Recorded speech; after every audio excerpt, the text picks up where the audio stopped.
السلام عليكم ورحمة الله وبركاته. معاكم خالد هيثم وحلقة جديدة من توب 10 كورة. حلقة النهاردة يا جماعة تبقى قوية جدا جدا جدا جدا، لأننا باختصار هنتكلم عن أقوى 10 دربيات في العالم كله. يعني باختصار النهاردة هنتكلم عن 10 ماتشات، كل ماتش يتعمل حلقة لوحده. بس قبل ما اروح لل10 ماتشات اللي انا اخترتها النهارده، في نقطة حابب اتكلم فيها، وهي نقطة التفاعل بتاع اللايك والشير والسبسكرايب والكلام دوت. فاتمنى ان شاء الله الفتره الجايه يبقى في تفاعل اكتر، سواء في السبسكرايب او في اللايك او في الشير او حتى في الكومنتات، عشان بس الواحد يتشجع اكتر في الحلقات اللي جايه وفي الافكار اللي جايه، وان هو يقعد يزود من الحلقات ويجدد من افكار ويجدد في التصوير. في حاجات كتير جدا في دماغي نفسي اعملها، بس حابب يبقى في تفاعل اكتر من كده ان شاء الله الفتره اللي جايه. نروح بقى للمركز العاشر معانا النهارده، والماتش رقم 10 في اقوى ديربي في العالم اللي انا اخترته النهارده، هو ما بين فرقتين بيكرهوا بعض جدا، فرقتين دايما في احداث شغب ما بين الجمهورين، ودايما بيبقى في احداث عنيفه جدا في الملعب نفسه، ودايما بيبقى في اثاره قويه جدا، وهو الديربي القاري، ديربي تركيا ما بين فنربخشة وجلاتا سراي. ديربي اسطنبول مبدئيا اتسمى بالديربي القاري نظرا لان فنربخشة بيقع في الجزء الاسيوي من مدينه اسطنبول، وجلاتا سراي في الجزء الاوروبي من مدينه اسطنبول، وفي حته عنصريه كبيره جدا وحته طبقيه برده جامده قوي ما بين الفرقتين. لعب الفريقين حوالي 400 ماتش، كسب فنربخشة في 148 وكسب جلاتا سراي في 129، وتعادلوا في 123 مباراه. اكبر فوز لجلاتا سراي كان سنه 1911 لما كسبوا فنربخشة 7-0. اما بقى اكبر فوز لفنربخشة كان 6-0، وده كانت سنه 2002. اكتر لاعب سجل في ديربي اسطنبول هو زكي رضا سبراويل، ده من فنربخشة وسجل 27 هدف. اول لقاء ما بين الفريقين كان سنه 1909، وفاز جلاتا سراي على فنربخشة 2-0. فريق جلاتا سراي اتعمل سنه 1905 واتلقب بالاسود. جلاتا سراي معاه 24 بطولة دوري و18 بطولة كاس و17 بطولة سوبر تركي، ومعاه واحد كاس اتحاد اوروبي وواحد كاس سوبر اوروبي. اما بقى فنربخشة اللي متلقب بالاصفر والكحلي اتعمل سنة 1907 بعد جلاتا سراي بسنتين بس، ومعاه 19 بطولة دوري ومعاه 7 بطولات كاس تركيا ومعاه 9 سوبر تركي، ومش معاه ولا بطولة اوروبية. اما بقى بالنسبة للمركز التاسع اللي انا اخترته النهارده، فهنروح لمهد الكورة في العالم كله، وهو الدوري الانجليزي، الدوري الاقوى في العالم. الماتش اللي انا اخترته دوت يعتبر من اقوى دربيات العالم كله، وهو ديربي شمال لندن ما بين ارسنال وتوتنهام. لعب الفريقين مع بعض حوالي 197 مباراه، فاز الارسنال في 84 وفاز السبيرس في حوالي 61، وتعادلوا 52 مره. اكبر انتصار كان لارسنال سنه 1935 وكسبوا توتنهام 6-0، واول لقاء ما بينهم كان 1-0 لارسنال، وده كان سنه 1909. هداف لقاءات ديربي شمال لندن هو هاري كين ومسجل 14 هدف. نادي ارسنال اتعمل سنه 1886 واتلقب بالمدفعجيه، ومعاه حوالي 13 بطولة دوري و14 بطولة كاس و2 كاس رابطة، ومعاه 17 درع خيرية، ومعاه واحد كأس الكؤوس الأوروبية. أما السبيرس اتعمل سنة 1882 قبل أرسنال ب4 سنين ومتلقب بالسبيرس، ومعاه 2 دوري و8 كاس و4 كاس رابطة، ومعاه 7 درع خيرية، ومعاه كاس الكؤوس الأوروبية مرة وكاس الاتحاد الأوروبي مرتين. وصلنا للمركز الثامن ولسه مكملين في انجلترا، والماتش اللي هتكلم عنه دلوقتي برضو من الدربيات القويه جدا في انجلترا وفي العالم كله. ماتش ليه تاريخ كبير جدا، وبالذات في السنين الاخيره بقى ماتش قوي ومولع نار، وهو ديربي مانشستر ما بين مانشستر سيتي ومانشستر يونايتد. ديربي مانشستر اتلعب حوالي 194 مره، فاز اليونايتد في 79 مباراة وفاز السيتي في 61 مباراة، وتعادلوا تقريبا 53 مرة. أول لقاء ما بين اليونايتد والسيتي كان سنة 1881 وكسب اليونايتد على السيتي 3-0. هداف لقاءات اليونايتد والسيتي هو واين روني من مانشستر يونايتد ب 11 هدف. أكبر فوز لمانشستر سيتي كان 6-1، وده حصل مرتين سنة 1926 و2011، وأكبر فوز لمانشستر يونايتد كان 5-0 سنة 1994. مانشستر يونايتد أو الريد ديفلز اتعمل سنة 1878، معاه 20 بطولة دوري ومعاه 13 بطولة كاس، معاه 6 كاس رابطة، معاه 3 دوري أبطال أوروبا، واحد دوري أوروبي وواحد كاس الكؤوس الأوروبية، بالإضافة لكده برضو معاه واحد سوبر أوروبي وواحد كاس العالم للأندية.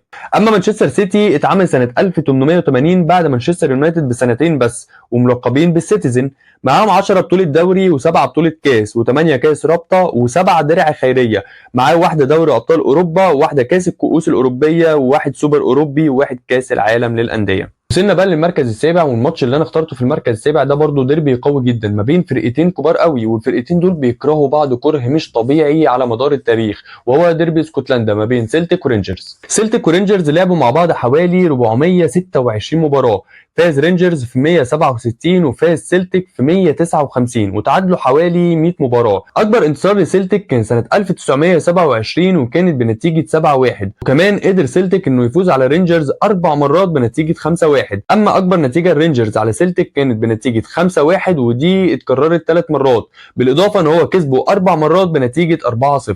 كان سنة 1939 الحضور الجماهيري في ديربي اسكتلندا حوالي 120 ألف متفرج، وحصل حادث شهير جدا سنة 1971 راح ضحيته 66 مشجع بعد سقوط المدرج بسبب ازدحام الجمهور وبسبب حضور الجماهيري اللي كان كتير جدا.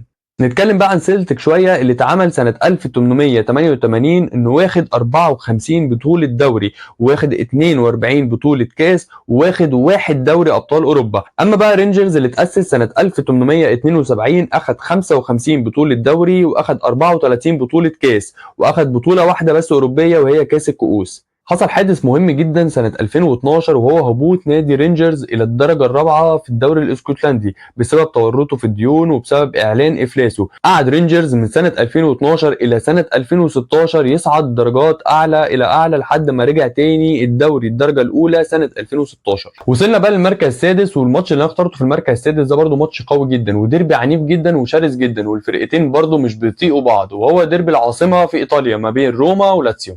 الصراع ما بين روما ولاتسيو في البداية كده هو صراع طبقي سياسي بحت ما بين جمهور لاتسيو أبناء الطبقة الراقية والتيار اليمين في روما، وما بين جمهور روما اللي هو يعتبر الطبقة العاملة والتيار اليسار والأغلبية في روما. والصراع احتدم بشدة سنة 1927 لما تأسس نادي روما وتم دمج أكتر من نادي عشان يبقوا نادي واحد بس في العاصمة وهو نادي روما. رفض لاتسيو الفكرة واصر ان هو يبقى نادي لوحده مستقل ومبقاش مندمج مع نادي روما، ودي برضو من اكتر الحاجات اللي عملت حساسيه ما بين الفريقين. لعب الفريقين مع بعض حوالي 200 مباراه، فاز روما في 75 وفاز لاتسيو في 58 وتعادلوا 67 مره. اكبر انتصار لروما على لاتسيو كان سنه 2002 وكسبوهم 5-1. اما اكبر انتصار للاتسيو على روما كان سنه 1998 وكسب 4-1. هداف لقاءات ديربي العاصمة هو دينو كوستا من نادي روما وسجل 12 هدف. أول لقاء ما بين روما ولاتسيو سنة 1929 وكسب روما 1-0. نادي لاتسيو هو الأقدم وتأسس سنة 1900، أخذ 2 بطولة دوري و7 بطولة كاس و1 كاس الكؤوس الأوروبية و1 سوبر أوروبي و7 سوبر إيطالي. أما بقى نادي روما الجيلو روسي تأسس سنة 1927 وأخذ 3 بطولات دوري و9 بطولات كاس و2 سوبر إيطالي وبطولة أوروبية وحيدة وهي دوري المؤتمر الأوروبي. رغم كل الكره اللي ما بين الفريقين لكن لما توتي أعلن اعتزاله وأعلن إنه هيعتزل آخر الموسم، جمهور نادي لاتسيو عمل يافطة كبيرة جدا وكتب عليها أعداء العمر كله ولكننا نحيي فرانشيسكو توتي. وصلنا بقى للمركز الخامس، والماتش اللي اخترته في المركز الخامس ماتش دموي جدا، ودايما يحصل اعتقالات ودايما يحصل اشتباكات ما بين اللاعبين والجمهور، ودايما يبقى فيه شماريخ ودايما يبقى فيه احداث عنيفه جدا. رغم ان الدوري بتاعهم مش قوي بس الديربي لازم يبقى مشتعل، وهو الديربي الابدي ديربي صربيا ما بين بارتيزان وريد ستار. مبدئيا كده باختصار بدايه كره الفريقين، وهو ان نادي بارتيزان يعتبر نادي عسكري او نادي الجيش في صربيا، ونادي ريد ستار هو يعتبر نادي الاشتراكي وبتاع الجمهور وعامه الشعب في صربيا.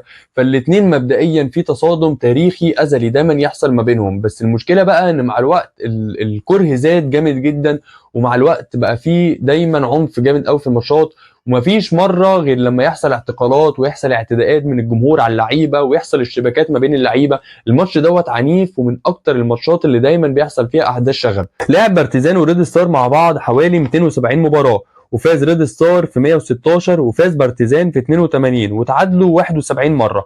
اول لقاء ما بين الفريقين كان سنه 1946 وفاز بارتيزان على ريد ستار 2-0. اكبر نتيجه في الديربي الابدي كان سنه 1953 وفاز بارتيزان على النجم الاحمر 7-1.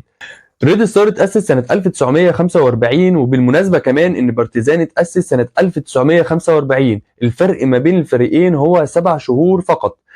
ريد ستار اخذ 19 دوري يوغوسلافي و10 دوري صربي و1 دوري ابطال اوروبا. اما بارتيزان فاخد 10 دوري يوغوسلافي وواحد دوري صربي فقط. وصلنا بقى للمركز الرابع وهنرجع تاني لانجلترا والدوري الانجليزي، بس المره دي هنتكلم عن ديربي شرس جدا، او يعتبر باختصار هو اقوى ديربي في انجلترا ومن اقوى ديربيات العالم، وانا النهارده حطيته في المركز الرابع، وهو ديربي الميرسي سايد ما بين ايفرتون وليفربول. ديربي الميرسي سايد اتلعب حوالي 228 مره، فاز ليفربول في 92 مباراه وفاز ايفرتون في 61 مباراه، وتعادلوا الفريقين 75 مره. كانت العلاقة ما بين الفريقين قوية جدا في البداية، وكان الجمهورين بيحبوا بعض لدرجة ان في الماتش بتاعهم كان الجمهورين بيقعدوا جنب بعض بدون حاجز، وسبحان الله ان الحب دوت اتقلب عداوة كبيرة جدا مع الوقت، لدرجة ان هو بقى اكتر جمهورين بيكرهوا بعض في انجلترا ومن اقوى دربيات انجلترا. اول لقاء ما بين ليفربول وايفرتون كان سنة 1894 وفاز ايفرتون على ليفربول 3-0. هداف لقاءات ليفربول وايفرتون هو اين رش من ليفربول ب 25 هدف. اكبر فوز لليفربول على ايفرتون كان سنة 1935 وكسب 6-0. نادي ليفربول ونادي ايفرتون جنب بعض جدا والمسافة ما بينهم بسيطة جدا، حوالي 400 متر بس. نادي ليفربول او الريدز اتأسس سنة 1892 ومعاه 19 بطولة دوري و8 كاس و10 كاس رابطة، وكمان معاه 6 دوري ابطال اوروبا و4 سوبر اوروبي، ومعاه 3 كاس الاتحاد الاوروبي و16 بطولة درع خيرية بالإضافة لواحد كأس العالم للأندية. أما إيفرتون أو التوفيز اتأسس سنة 1878 يعني قبل ليفربول بمدة كبيرة، ومعاه 9 بطولة دوري و5 بطولة كاس و9 بطولة درع خيرية وبطولة أوروبية وحيدة وهي كأس الكؤوس الأوروبية. نروح بقى للمركز الثالث، والمركز الثالث ده برضو ماتش كبير قوي وماتش قوي جدا، وبرضو الفريقين بيكرهوا بعض جدا. وما يميز الماتش دوت ان هو يمكن من اكتر الماتشات اللي فيها ديربي اللي بيبقى فيها كوره حلوه برضو، لاننا باختصار هنتكلم عن الدوري الاسباني وديربي مدريد ما بين اتلتيكو وريال مدريد. ديربي مدريد اتلعب 220 مره، فاز الريال في 109 وفاز اتلتيكو في 56 وتعادلوا 55 مره. اول لقاء ما بين اتلتيكو والريال فاز فيه اتلتيكو 2-1. هداف لقاءات ديربي مدريد هو كريستيانو رونالدو بحوالي 22 هدف. اكبر انتصار لاتلتيكو كان سنه 1948 وكسب اتلتيكو ريال مدريد 5-0، و5-0 دي برضو نفس النتيجة اللي تعتبر أكبر انتصار لريال مدريد على أتلتيكو مدريد. كسبوا 5-0 مرتين، مرة سنة 1959 ومرة سنة 1984. هنتكلم بقى عن ريال مدريد الملكي اللي اتأسس سنة 1902 اللي واخد 36 بطولة دوري و20 بطولة كاس بالإضافة ل 13 بطولة سوبر أسباني، وكمان أخد 15 دوري أبطال أوروبا و2 كاس الاتحاد الأوروبي و6 سوبر أوروبي و5 كاس العالم للأندية. أما أتلتيكو مدريد الراخو بلانكوس اللي اتأسس سنة 1903 بعد ريال مدريد بسنة واحدة فقط، أخد 11 بطولة دوري و10 بطولة كاس، وأخد 2 سوبر أسباني و3 الدوري الأوروبي و3 سوبر أوروبي بالإضافة لواحدة كاس الكؤوس الأوروبية. وصلنا بقى المركز الثاني معانا النهارده، والماتش اللي هتكلم عنه دلوقتي من اقدم واقوى الدربيات، والدربي دوت من الدربيات اللي عرفتنا يعني ايه التراس وعرفتنا يعني ايه دخلات. الدربي دوت ليه مكانه قويه جدا، يمكن فنيا في السنين الاخيره ما كانش قوي قوي بس لسه محافظ على هيبته ولسه محافظ على قوته، وهو دربي الغضب ما بين ميلان وانتر. دربي الغضب اتلعب 226 مره،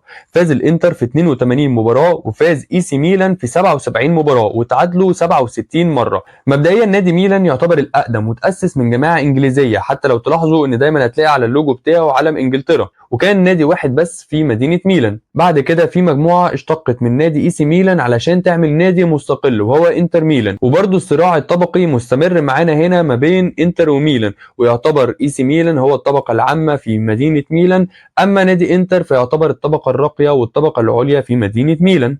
اول ديربي اتلعب كان سنه 1909 وفاز نادي ميلان على نادي انتر 3-2، وبالمناسبة دي كانت أول مباراة رسمية لنادي الإنتر، يعني يعتبر أول مباراة رسمية لنادي إنتر في تاريخه كله هي خسارة الديربي. أكبر انتصار لنادي الإنتر كان سنة 1910 لما كسب إي سي ميلان 5-0، أما أكبر انتصار لإي سي ميلان كان سنة 2001 لما كسب إنتر ميلان 6-0. هداف ديربي الغضب هو النجم الكبير الأوكراني أندريا تشيفشينكو من نادي إي سي ميلان. ديربي الغضب على مر السنين كان فيه ماتشات كبيرة وقوية جدا زي ديربي سنة 1969 واللي خلص 4-4، وكمان كان في ماتش قوي قوي سنة 1950 وخلص 6-5 لنادي الانتر.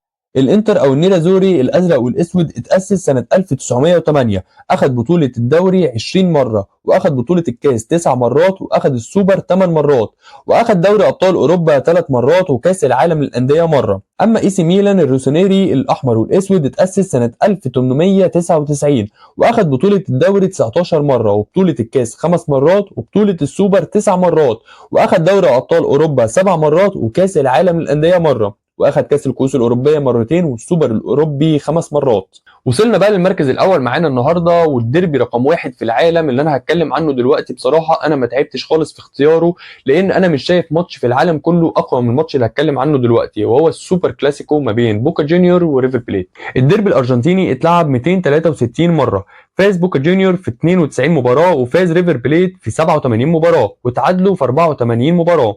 اول لقاء ما بين ريفر بليت وبوكا جونيور كان سنه 1913، وفاز الريفر على بوكا جونيور 2-1.